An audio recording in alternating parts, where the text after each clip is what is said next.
Then he wrote Geology off the Beaten Track, which was the national road that he left out of the geological journey. And then Pippa Parker of Strike Nature asked him to write a book for children. And so this is called Box of Rocks. And I've actually bought this copy because I've given mine to my grandchildren, and apparently it's often bought by grandparents for their grandchildren, but they have to read it first. So it's aimed at 8 to 12-year-olds, which is about the level of us grandparents. So I introduce you to Nick then, who will speak to you about river capture.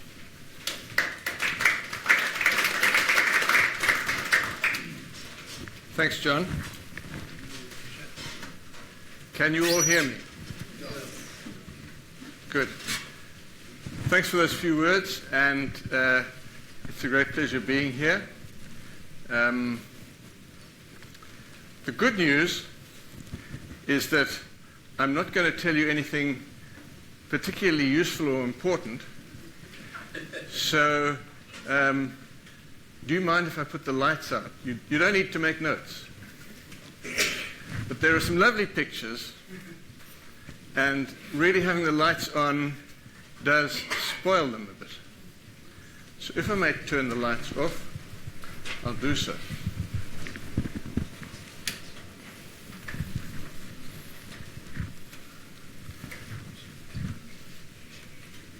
For those of you who are fed up with state capture, I bring you river capture.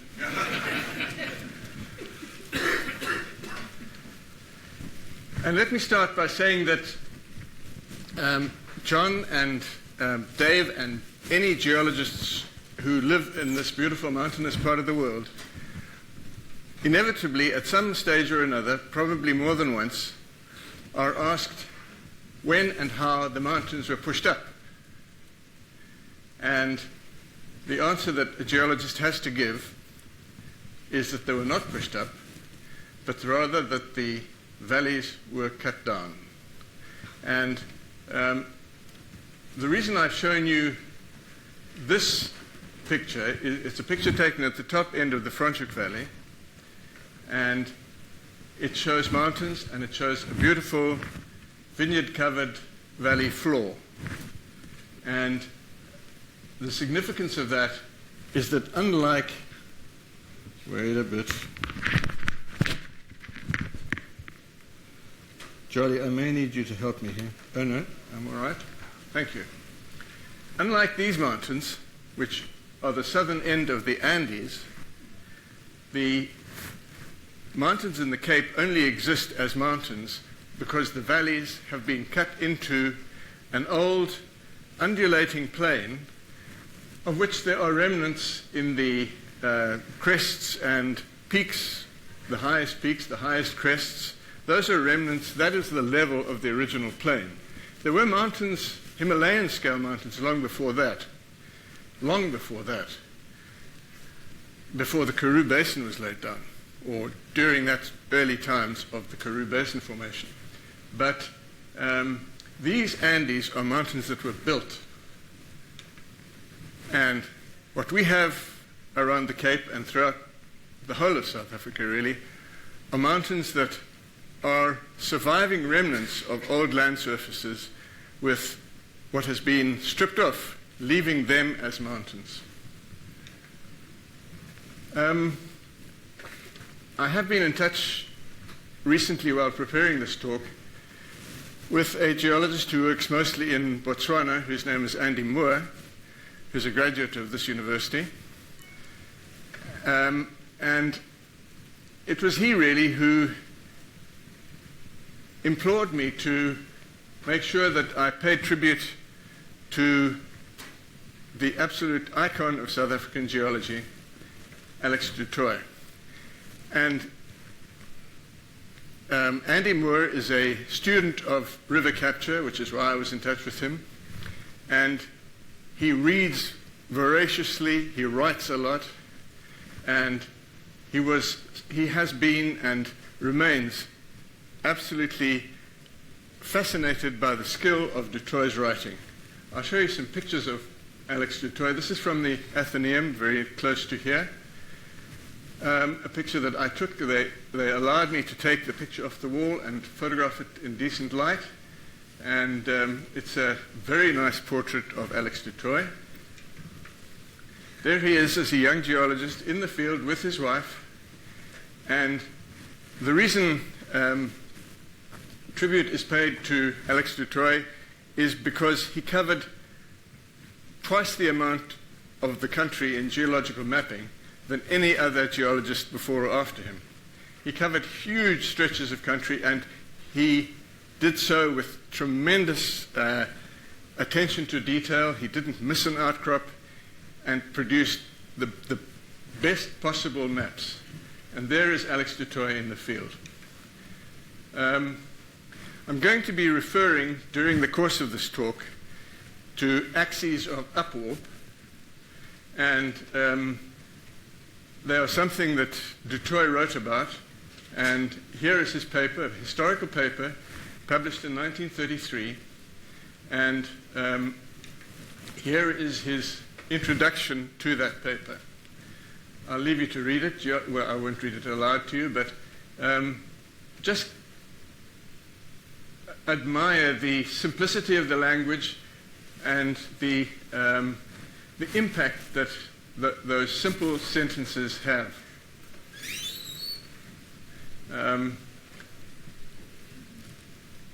And I love his concluding remark there. Their accumulative effects, when measured over a geological period of time, may become astonishingly great. And that's absolutely true. They are astonishing. And I think it's important that we all recognize the contribution that Alex du Toit made, and keep in mind how exciting it is to discover the phenomena that he describes as astonishingly great. Although a river may start up in the mountains at its source as it flows today, in fact, valley incision starts at the coast and works inland. It may seem counterintuitive, but it's how it works. This is I hope it's clear enough, it's a Google image of the, excuse me, the Storms River. And there you have a river cutting back from the southern coast of South Africa. And at this point, it's probably important to make the point that rivers will always do what they can by way of erosion to get to the lowest possible level. So they start at the coast, and a river is throughout its life cycle, which may be for tens, hundreds of millions of years, is trying to get always to the lowest possible level. And that Storms River, you can see the N2 there, where it crosses the Storms River on that famous bridge, is getting down to the level of the coast. And don't let's forget that that's, relatively speaking, geologically speaking, is quite a new level. It only came into existence when Gondwana broke up. Before that, this part of the world was in the middle of the huge megacontinent, Gondwana. So when they split up and new coastlines were formed, the rivers had a task getting to that base level. They started at the coast and cut back and cut down. And that's the way it works. There is another picture of Storms River. The alternative, not the alternative, but the end product, once they have got as far inland as they can, is for them to become super mature. And this is a satellite image of the Chobe and the Zambezi. And you see how different super mature rivers are. It's full of oxbows, it's full of meanders, and the difference in elevation from the top left-hand corner of that picture to the bottom right is probably only a few meters or a few tens of meters at the most. So they have beveled the countryside to a very flat level, and They are just taking as long as they can to get from point A to point B. That's what they look like when you see them on the ground.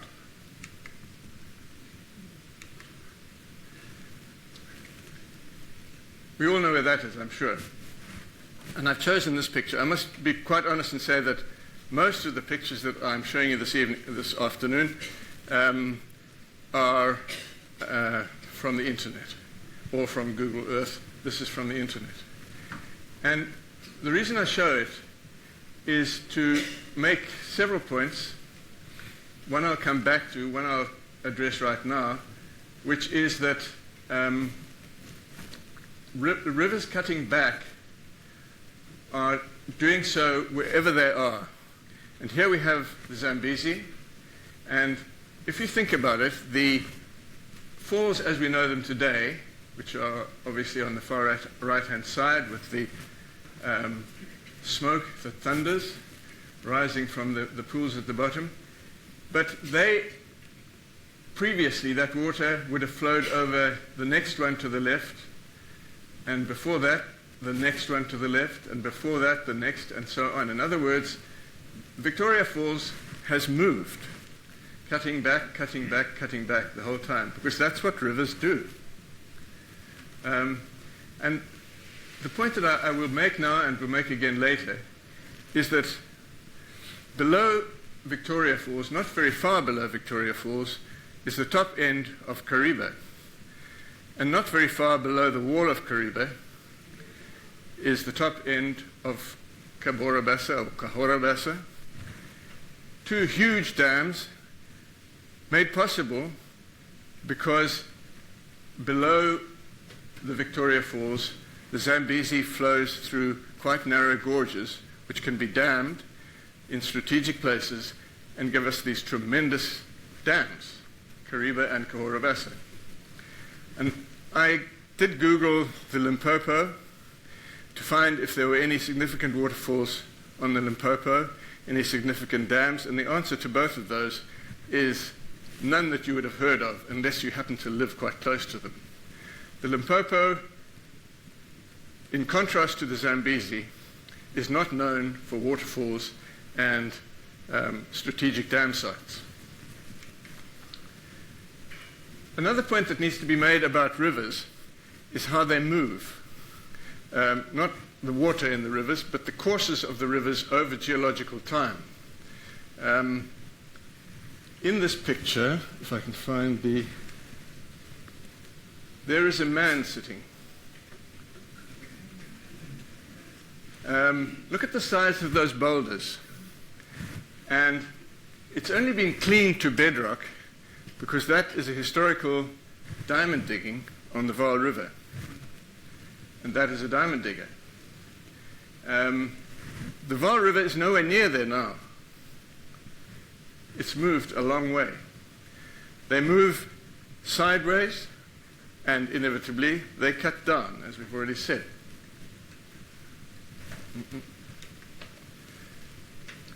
This is on the Orange River, on the farm de Kalk, and these are a few of the pictures that I have taken.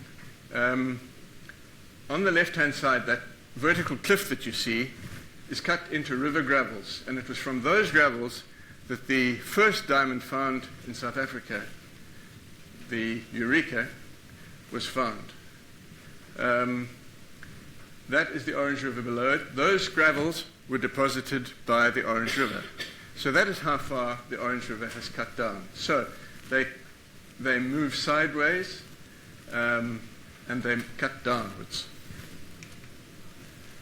This is a typical gravel from the top vertical cliff that I showed you, and it's got some other interesting geological phenomena which are not relevant to this particular talk, so I'm not going to go into it.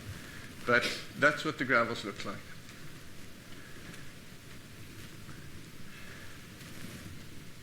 We've spoken about the Zambezi, we've spoken about the Limpopo, some rivers closer to home, but probably where river capture has been studied most and most dramatically is in South Central Africa. I'd say particularly Zambia, to a lesser extent Botswana, to a lesser extent Angola. Yeah. So we will look at that, the river capture on the high plains of South Central Africa. We look at a case around Port Elizabeth, and we look at a case much closer to home, the Berg River.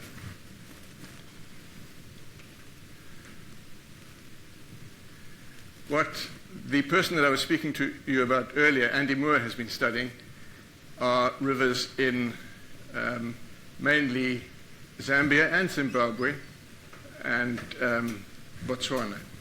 And they are the Zambezi, the Limpopo. He's also studied the Kunene and much less the Congo.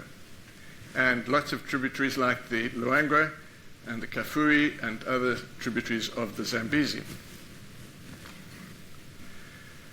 Now, I show you this picture because, and it was taken last week at the Vineyard Hotel.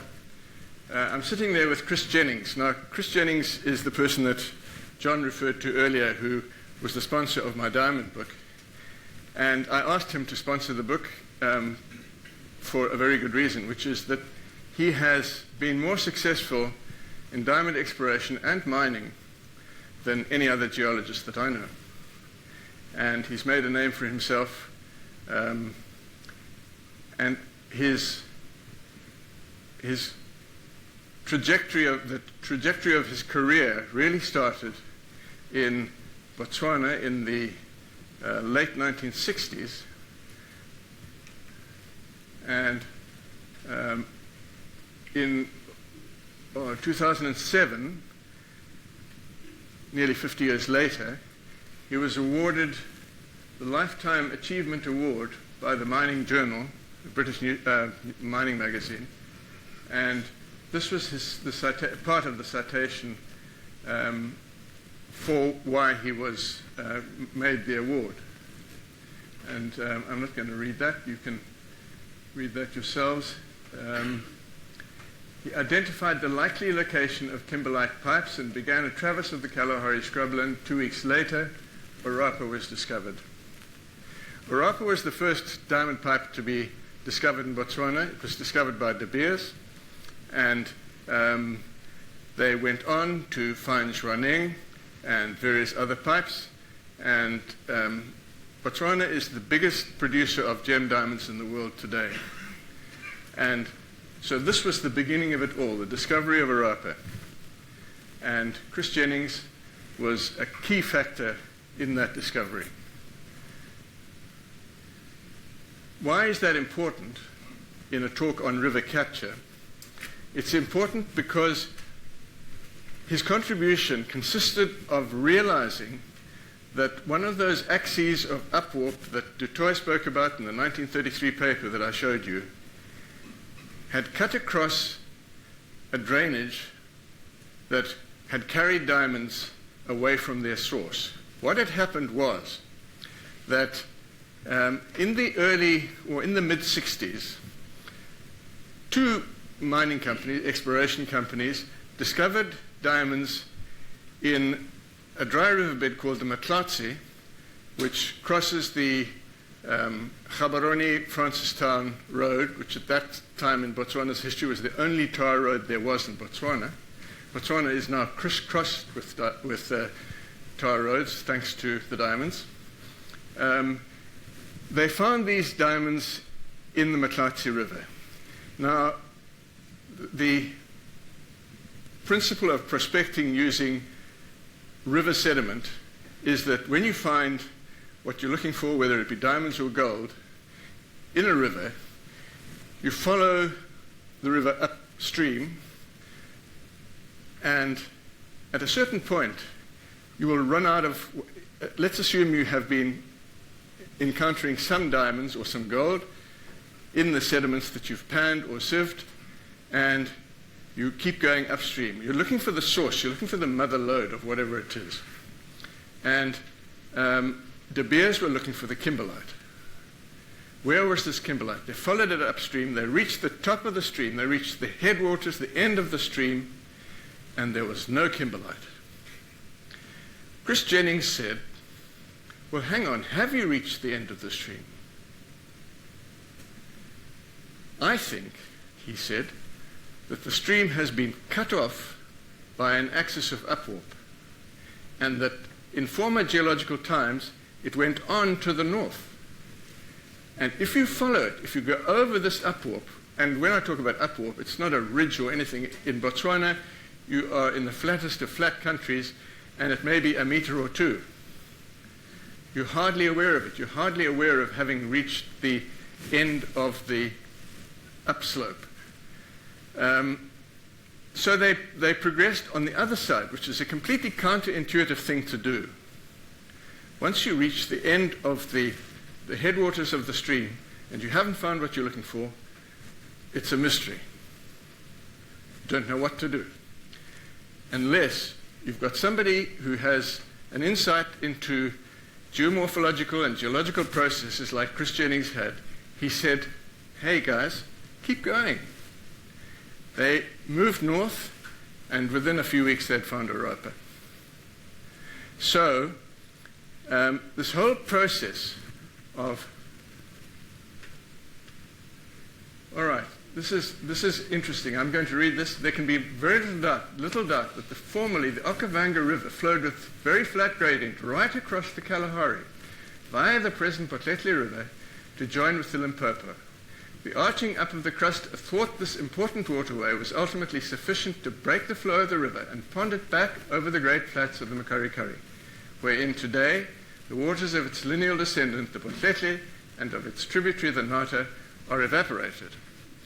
That was what Chris Jennings had read. He had studied the Du Toit paper. This arching of the crust refers to what Du Toit called the Kalahari-Rhodesia axis. It's an imperceptible rise that you wouldn't be aware of unless you measured very closely altitudes. And he proposed that in ancient times, along a great... Yeah, all right, here we go.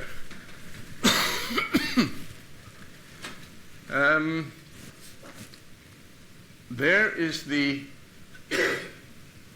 upwarp, what did Du Toit call it? Whatever, upwarp, which is now called the Ovambo Kalahari Zimbabwe upwarp. Du Toit called it the Kalahari Rhodesia upwarp, or axis, and the one below it is a less important one, the Etosha Griqualand Transvaal. But these are the features that have turned rivers back on themselves.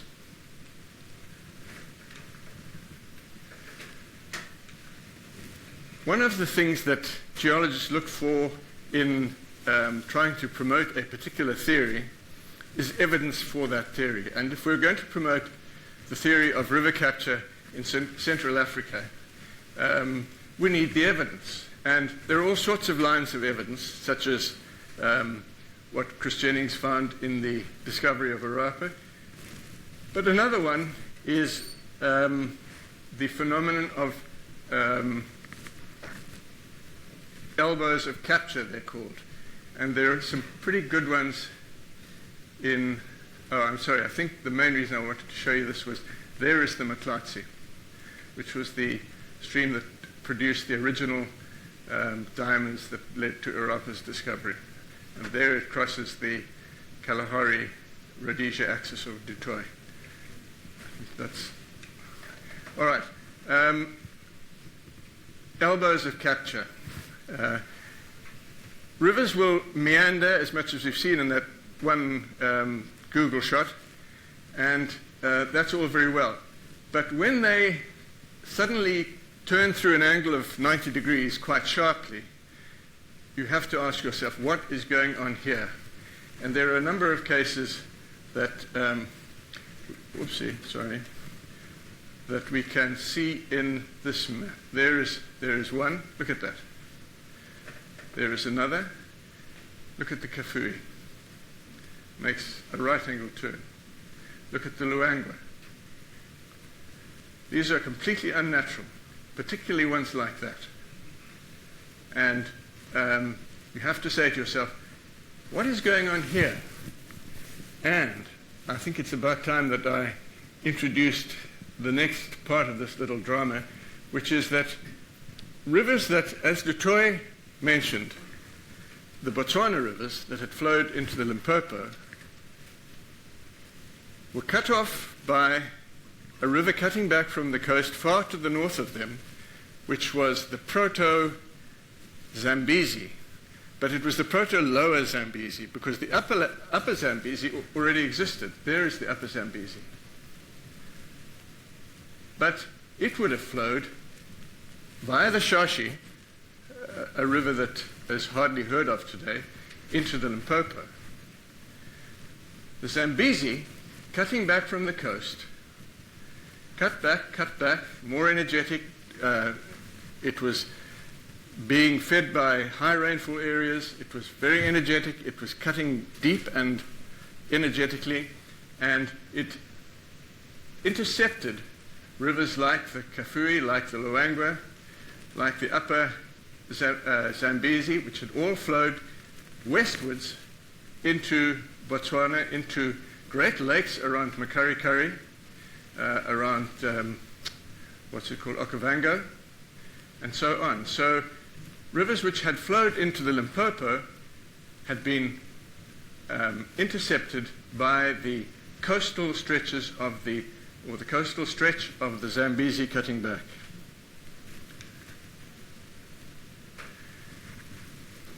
So we've seen that the elbows of capture provide us with one clue that something strange is going on, such as what I've just been talking about. There's another even more extraordinary one, which is that when you compare fish from different catchments, different basins, inevitably a few of them are the same. They evolve over many millions of years, etc. But if you get now completely separate catchments that have a very high overlap of fish species, you get what is called a similarity index that is anomalously high. And there are quite a few cases of this in Central Africa. The 51 out of the 93 fish species that occur in the Kanene and Okavango rivers are the same. 51 out of 93. So the similarity index is 59. So the question that Andy Moore has asked is, did the upper Kubango formerly flow into the Kanene via the Kolui, which is now abandoned? Oopsie. So you had this river going formerly into the Kanene. Fish that lived up there and could get down into the Kanene when it was joined would have done so. Fish that lived up there and still live up there and can now get into the Kubango do so. So that is why you get the this high similarity index. And the reason there's a better case, there's a more dramatic case, which is the Chambishi, which is this river here, which flowed parallel to the Luangwa, which originally, if you take the Luangwa and you take it straight across, instead of making that bend, you take it straight across there, it flows into the Zambezi just below Lake Kariba. If you take the Chambishi, which is this one, and take it in its preferred direction, it would have flowed into Zambia and probably into the Limpopo ultimately. But what happened was that there's the Luapula, a tributary of the Congo, which is flowing, cutting back, cutting back, cutting back, and it intercepts the Chambishi. So here is a tributary of the Congo which has intercepted what was formerly a tributary of the Limpopo. There are a few other pictures I've got here of the same sort of thing. The Chambishi, which flows down southeast of Lake Bangwelo, would have flowed almost certainly into the Kafue, what is now the Kafue, and into formerly the Limpopo and latterly the Zambezi. Here is the same thing. It would have gone into the Kafue in here. Now it's going into the Limpopo, into the Congo, and into the Atlantic Ocean. So a river, the Chambishi, which was originally going to come out in tropical East Africa, is now coming out in tropical West Africa. That is what river capture has done in Central Africa.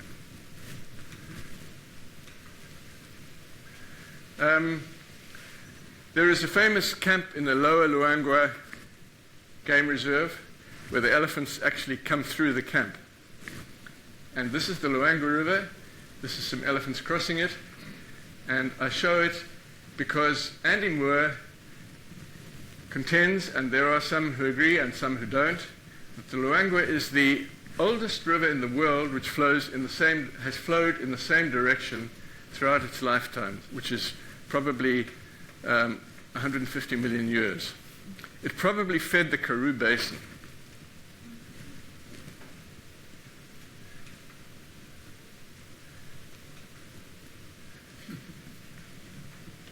Who knows what that comes from? How the elephant got his trunk, absolutely. So now, guess what river we're moving to? The Limpopo.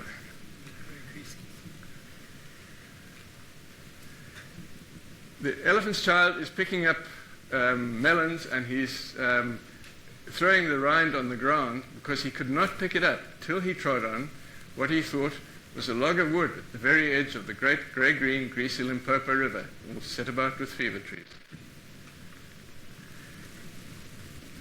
That is the confluence of the Limpopo and the Shashi. Coming up from the north, that huge, wide, kilometre-plus wide river is the Shashi. The river on the left, coming in from the left-hand side of the picture, is the Limpopo. The Limpopo is a tributary of the big river, but follow it downstream, and that is the same Limpopo that Rudyard Kipling wrote about. So the point here is that abandoned courses, this course that is almost dry, it has a trickle of water coming down it, the Shashi River was the original river flowing out into the Indian Ocean via the Limpopo. Why is it not flowing anymore? Because it's been cut off by the Zambezi. There it is. I think that's from Dutoy's paper. All right, sorry. Have I lost you? Well, we move now quite quickly closer to home, and we treat some rivers east and west of Port Elizabeth, where river capture has happened in a much more classical sort of way, in that adjacent rivers have lost their headwaters to coastal stretches of other rivers. And you can see what's happened here. Whoopsie.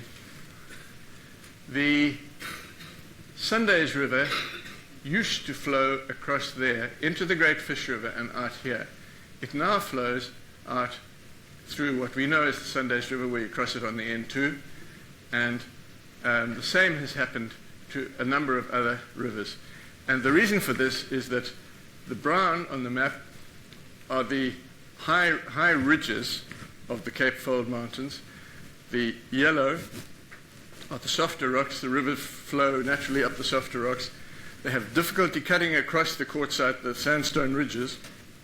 But given enough time and fracture zones, joint zones in the quartzites, a lower river will capture the headwaters of a slightly less low river. So that's what's happened in the Eastern Cape. It's been a long study by a man called Johan Hutting, who has really broken open some new ground in river capture in South Africa.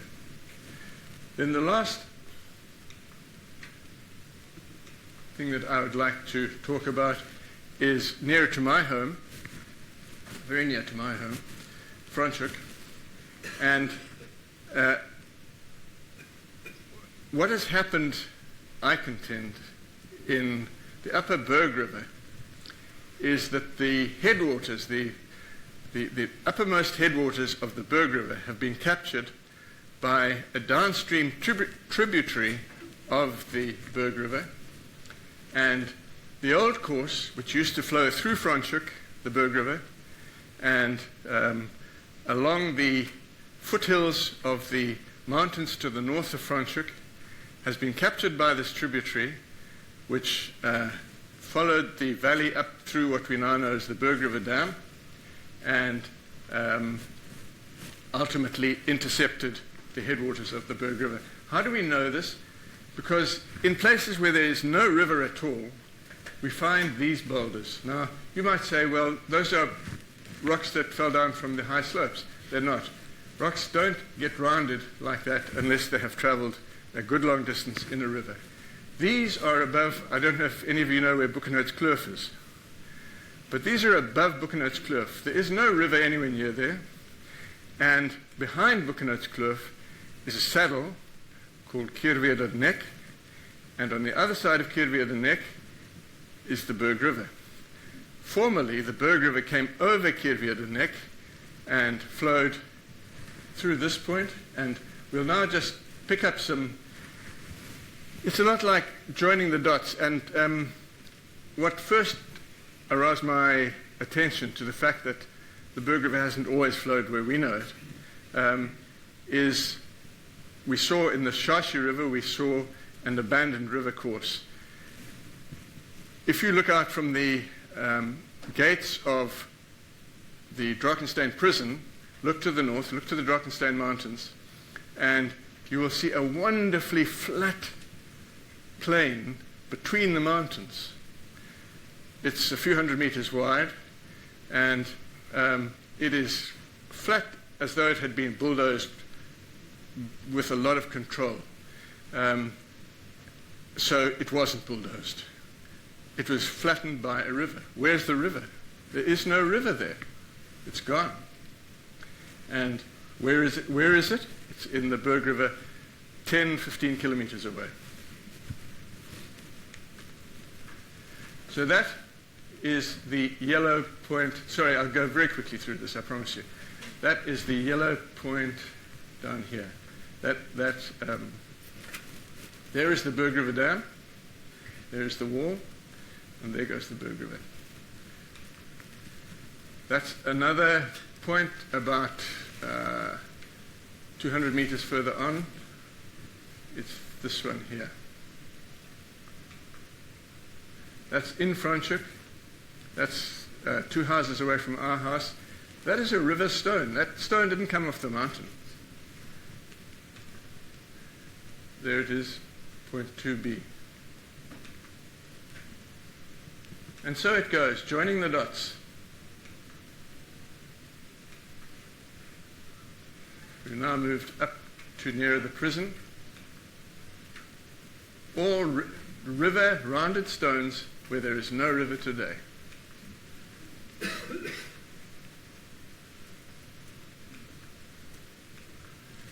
And there are the flats that I was talking about. Unfortunately, it's less dramatic because your eye is caught by the tunnels where they grow blueberries, but you can imagine how flat that is. You don't even really have to imagine it. There we go.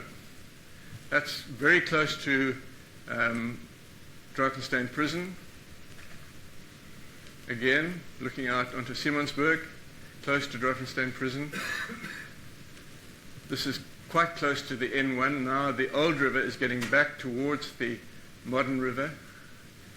And I'm sorry, this is a bit difficult to see, but you can see a red line, which is the modern Berg River, and you can see a yellow line, which is the proto-Berg River, the old Berg River, before capture by its own tributary. Those boulders are in the wall of the Drakenstein prison, and that's why we remember the Drakenstein prison. And that's the end of the story.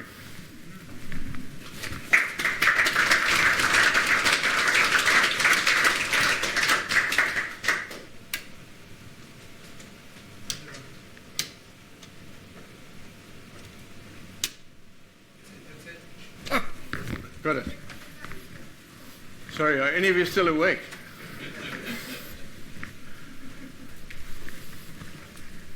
And if so, are there any questions? Can you estimate the time of capture of the Breda River by the Berg? Of the Breda River by the Berg.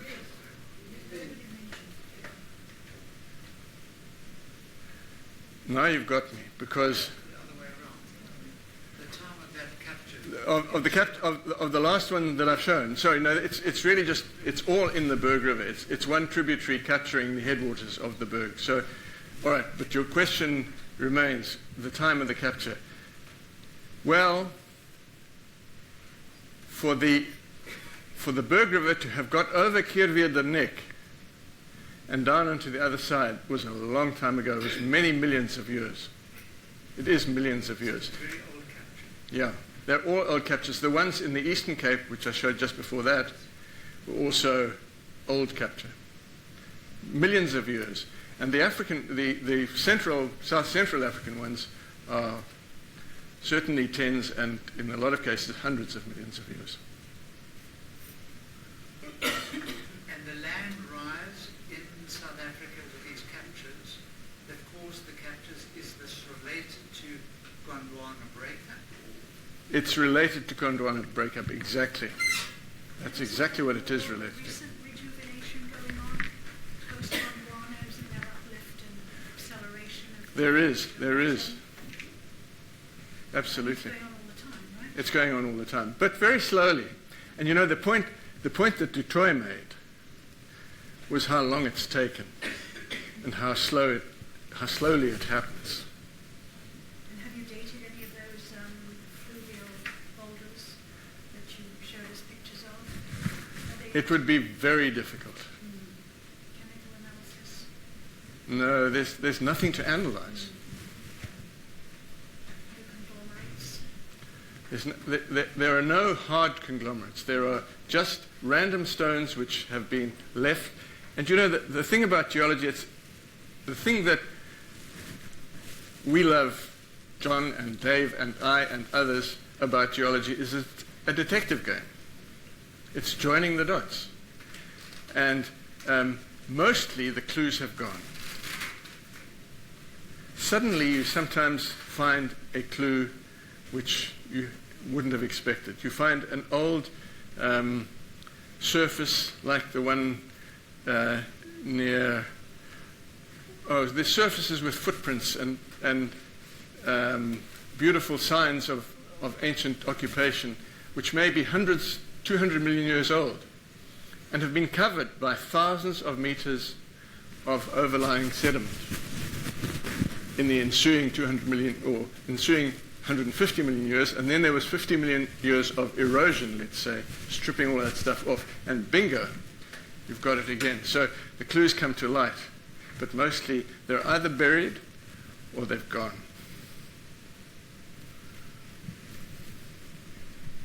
So that would apply to later cases like that? Say again? That would apply to later cases like that in Tanzania? Yeah. Yeah. You know, the nice thing about human clues of early man is that in East Africa you've got some of those original footprints covered by lavas, which you can date. So you do have some clues there.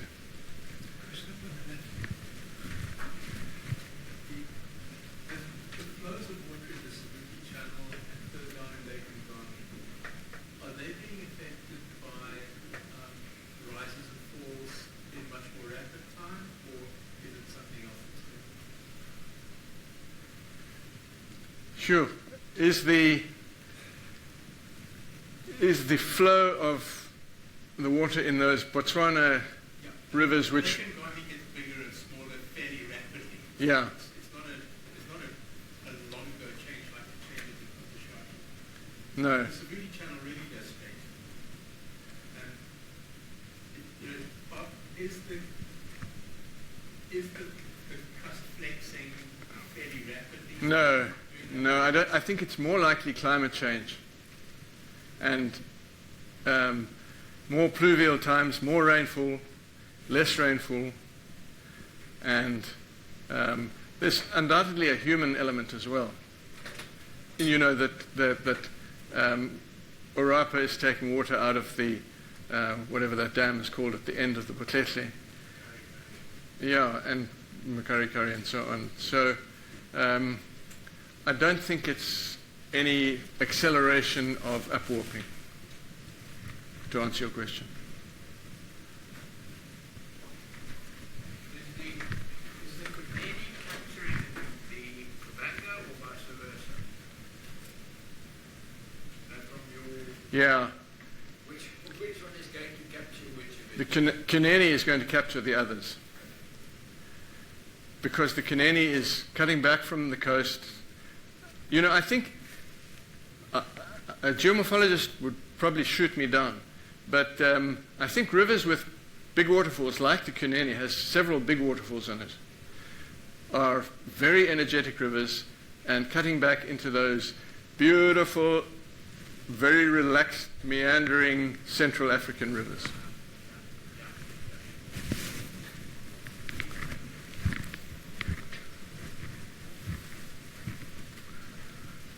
So thank you very much. Wait, John, here's a question. Very impressive at the Mapungubwe Park to actually look at the Shashi River, which is enormous. Have you been there? Recently, and I mean, it looks crazy to have such a wide, sandy bed river with no water coming down. I mean, it shouts that there's something very weird that's gone on. Doesn't it just? You know, and I must tell you, God is good.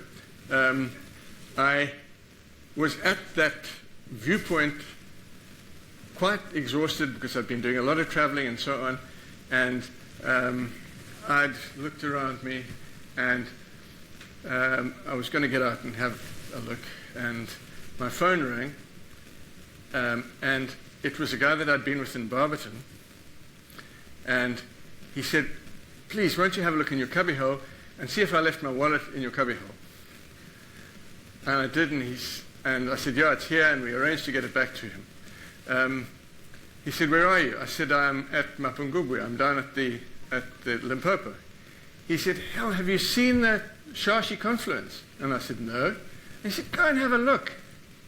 And you know, I mightn't have seen it if the phone hadn't rung at that moment. And he alerted me to it. Any other question? Thank you very much, Nick. I really appreciate that. And it follows on, I mentioned the Berg River capture which is Breda yesterday.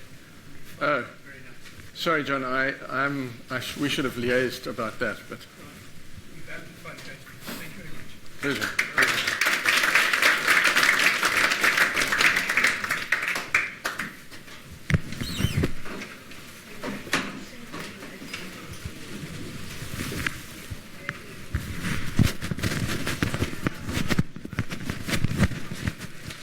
How long was it? It takes me 49. The joke was that I spoke too fast. I knew exactly the speed they needed.